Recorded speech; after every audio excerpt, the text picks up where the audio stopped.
Nico Collins is one of the best wide receivers in the NFL. Coming into the Christmas game with the Ravens, he had a boatload of catches and only playing 10 games, 63 catches for 964 yards, six touchdowns in only 11 games. Well, in only 10 games. But those are his stats after 11 games. So I want to take a look at what Zach Orr and the Baltimore Ravens secondary did to put a hold on, put a leash on one of the best wide receivers in the NFL.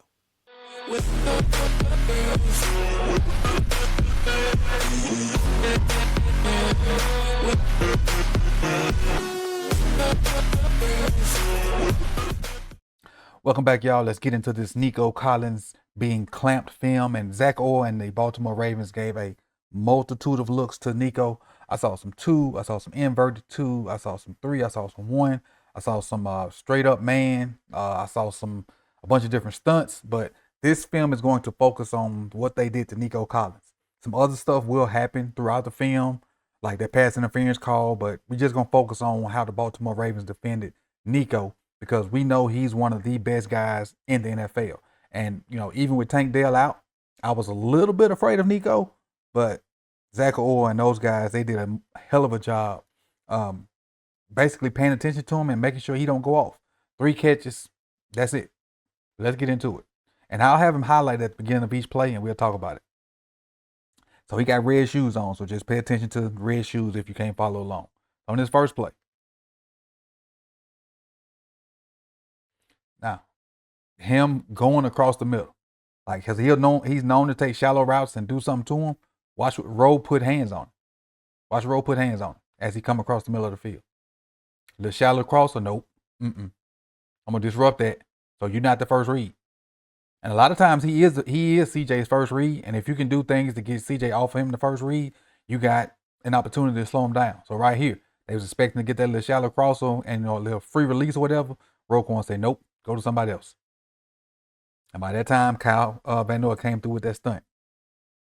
I put the name of the stunt on Twitter yesterday, the name and the kind on Twitter along with that play. So if you have not seen it on my Twitter, go check it out at Coach Evans 9 on Twitter, on X. Let's go to our next play. Let's see. Where is Nico? At the bottom still. Now he's in the slot after they motion the guy out. Now this one was just a bad throw. They had a good call versus invert cover two, which is a different form of cover two. It just was a terrible throw. Different form of cover two because, and the reason I say it's different because Kyle's out here in the slot. Kyle's gonna go be your middle guy. Kyle's gonna dive in there and be your middle guy. If I can draw it up. Kyle's gonna go ahead and be your middle guy. He's gonna be the middle of the field safety guy. See, now that should cover you too. That should cover too. You got all your underneath stuff taken care of. You got your deep middle guy, which is Kyle. You got your two high safety. So they had a great call versus this. So you just missed the throw. Missed the throw. Don't care. His fault, not ours. Let's go back to this one. Play number 3. Got him in the slot. And they put him all over the place. Put him outside, both slots. They don't put him in the backfield. They use Michi to kind of do that type of stuff. But they put him all over the place. And it looks like he's man-on-man with Marlowe. So Marlowe's going to blitz. Kyle's going to kind of fade back into that hook curl area. And they both going to kind of keep eyes on him. Kyle's going to carry him enough that CJ comes off of him as the number 1 read. Which is kind of the stuff I was talking about. Take him away as the number 1 guy. So got a little play action. Now CJ eyes go straight to him. I kind of missed up a little bit. But after this play action, CJ eyes are on Nico. So Rose dropping to get up under him. Kyle's kind of got him outside leverage. So we kind of comboing him. You see Rose going to drop right up on him. Now, can't throw that. I mean, you could throw it up and down, but at this point, he's not looking. He's not looking. And they kind of got an advantage on us with these 3 verticals. But, nope. Check down to nobody. Because he wanted them right after that play action, but he couldn't get it.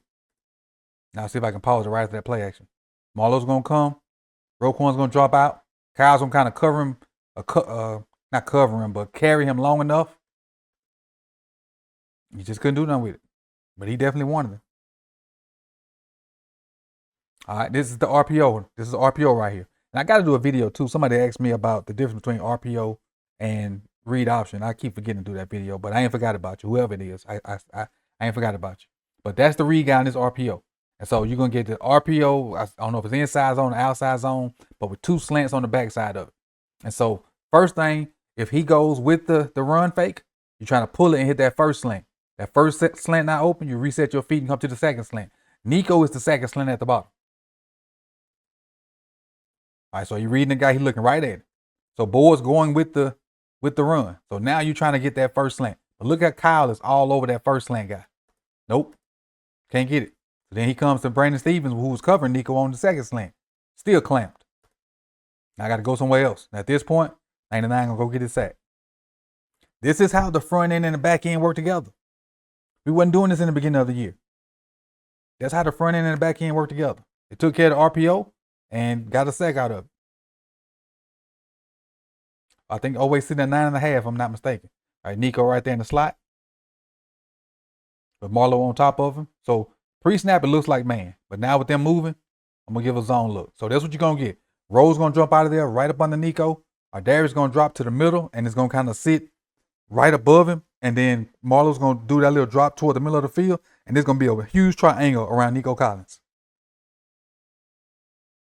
They drop right up under him. So good job of dropping by Rowe. Remember, Rowe wasn't dropping like that early in the year on that pass to that touchdown to T. Higgins. Rowe was just dropping the grass. But this is a good drop right here by Rowe.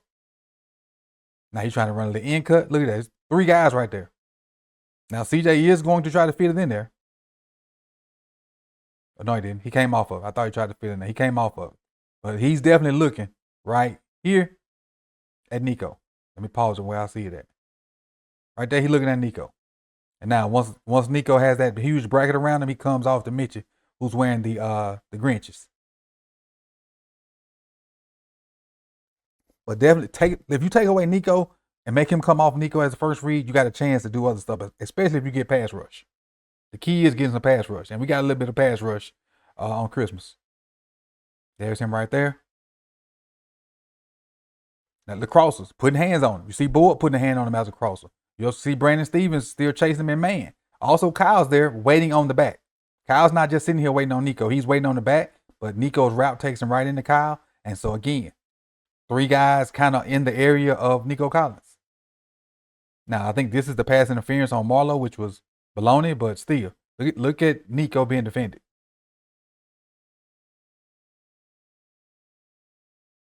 Great job defending. Remember, we're focusing on 12 now.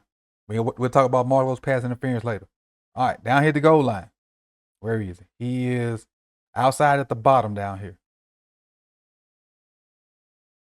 There he is right there. He's the outside receiver, but now he turns into the slot receiver. Mano a mano, man to man. Now, I will say this is good defense by Brandon Stevens. And watch the push off. Push off by Nico, which gives him a little space, but he wasn't the number 1 on that one. So even if they try to come back to him, Brandon closes it. He does a good job. Good job. And I know we ain't looking at Marlowe, but that was a hell of a play by Marlowe too. Coming to this next one, this might have been the very next play. Now, he's down here at the bottom. Looks like it's solo dolo with Brandon Stevens. Looks that way. At the last minute, Kyle's going to walk over, and they're going to bracket him. Brandon Stevens going to bump outside, take away outside leverage. Kyle has the inside leverage. And so that Brandon playing a little half a man. So basically, he hit the center of his body on Nico Collins' outside shoulder, and anything outside, he just can't go outside. If he go inside, he got help. So that's taking away the outside leverage. Let's fast forward a little bit. He tries to run the slant, and look at Kyle looking dead at him, waiting on to run that slant. And CJ's looking over there too. CJ's looking to that left side too. But Kyle's right there waiting on that slant to come. And y'all know how Kyle loved to crash out. He would have crashed out on Nico. He was going to take that, and I ain't going to say pick it, but we did knock this block off. And then so once he decides to run the little whip route, Brandon Stevens stayed true to his outside leverage. Right there covered up. Stayed true to his outside leverage and right there covered up. Now, 29 finna come and knock the smoke out of Joe Mixon. Bam! 4th down stop. Let's go the other way. Got 2 more for you. Nico's the number, I want to say he was number 3. Yeah, put the guy in motion. He's the number 3 receiver with Marlowe on top of him. And watch this beautiful passing off. Darius really don't have an assignment on the other side of the field. Darius is the other safety up there by the 40. You really don't have an assignment over there. Nico's running the crosser, or Darius is right there on top of it to help Marlowe. And then once he crosses that space, watch Marlowe and Darius pass him off. Now Marlowe sinks to the middle. Marlowe now goes to read CJ eyes, and he's the free man after passing it off. Beautiful, beautiful passing off. We didn't see stuff like this beginning of the year.